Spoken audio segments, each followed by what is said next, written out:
তিনটি দাবির উদ্দেশ্যে বিক্ষোভ সমাবেশের সম্মানিত বিভিন্ন শ্রেণী পেশার রাজনৈতিক দলের নেতৃবৃন্দ আবার ভালো আছি।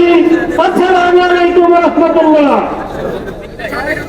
আমাদের যে তিনটি দাবি বাংলাদেশ জামায়াত ইসলামীর পক্ষ থেকে এই দাবির পক্ষে বক্তব্য ঘোষণা করছি। শুধু ভালো নয়, বাংলাদেশ জামায়াত ইসলামীর সম্মানিত আমির জামাত গত 21শে ফেব্রুয়ারি বরিশালে এসে লক্ষাধিক মানুষের সমাবেশে বলার এই দেশ বলার আধার পক্ষে বলার স্বাধীনতার পক্ষে তিনি ভোলার বিরোধী পক্ষে ভূমিকা রেখেছিলেন।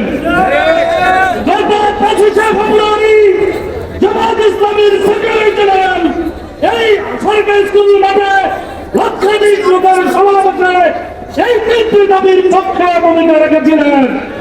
সেই ভূমিকার কারণ হিসেবে প্রধান উপদেষ্টা বরাবরে জামায়াত ইসলামীর পক্ষ থেকে এই দাবি উত্থাপিত হয়েছে।